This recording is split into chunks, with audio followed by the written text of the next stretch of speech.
Nothing really distinguishes one country from another quite like a flag. It's used as a singular symbol to represent nations across the world, with sometimes hundreds of millions of people. The goal of a flag is that we can look at this as a symbol and recognise which country is being represented at a glance. Think about the challenge that represents. Take the United States as an example. There are over 330 million people in the USA, and vast geographical differences.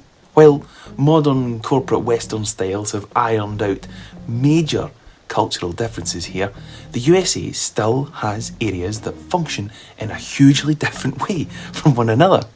The challenge here is to come up with a single design that represents Alaska and Hawaii and California and Florida and Texas and New York and Wyoming and Louisiana and everything in between. This is what flags are trying to do, to varying degrees of success. Whether or not the US flag represents the country and all the people within it is another matter. But the flag is excellent at making us think USA. They're very successful at that.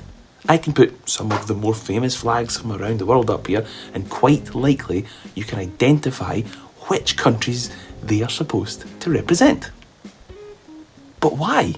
They're just bed sheets with shapes. Why is it that we've come to know them being representative of entire nations? Why does every country have one? Well, not every country, but it seems like a flag is one of those country starter pack items that you must have in order to be seen as a proper sovereign nation. Why is that? Well, the idea of flags being used to represent entire people, concepts or ideas is not a new one. The Roman Empire famously flew their vexillum to represent and identify subdivisions of the Roman army.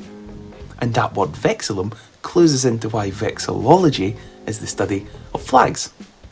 Latin. Prophet of Islam, Muhammad, and his followers used an entirely black flag, known as the Black Standard, as a way of identifying themselves as followers. And the Vikings could be seen flying raven banners to identify each of their different clans. But where does their use as a symbol for a nation state come from? Why does every country now have them? Well, there was a time when identifying countries from one another wasn't really something that was necessary to do. A typical person from the Middle Ages wouldn't have had to know that one person was from Scotland and another person was from England, or that this piece of land was Scotland and this piece of land was England. Unless you're in the Holy Roman Empire, then every street was its own little realm. The need to have symbols to state that this is Scotland and this is England wasn't a real one until we started floating about in the sea. When countries started trading with one another, we all of a sudden found ourselves in a situation where there were ships bumping up and down ports from all kinds of places. And it would be useful to know where those ships came from and who it was that was piloting those ships, so that the people who were running those ports could tax them. So the naval flag was born. One of the most famous naval flags is that of the United Kingdom. It's so much known for its use as a naval flag that the flag itself is sometimes called the Union Jack. And a jack is a type of flag that's flown from a ship. That's where it gets its name from.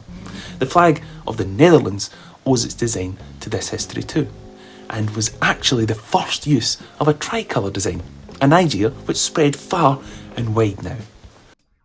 Standout from this story is the flag of Denmark. The Dannebrog is the oldest continuously used flag in existence, with legend dating its introduction back to 1219. This was informally adopted as the national flag of Denmark and maintained ever since.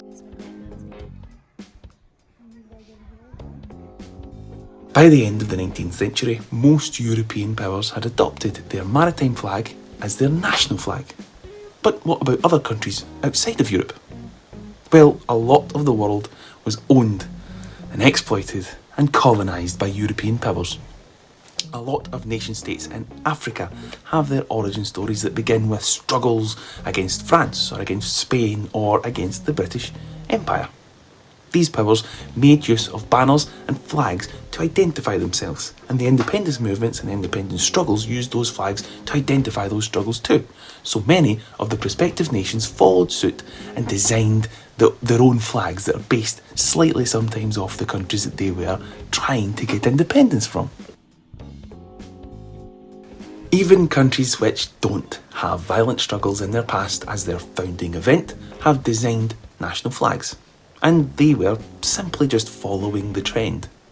So to answer why does it seem like every single country has a flag, like with most things in geopolitical history, it's Europe's fault.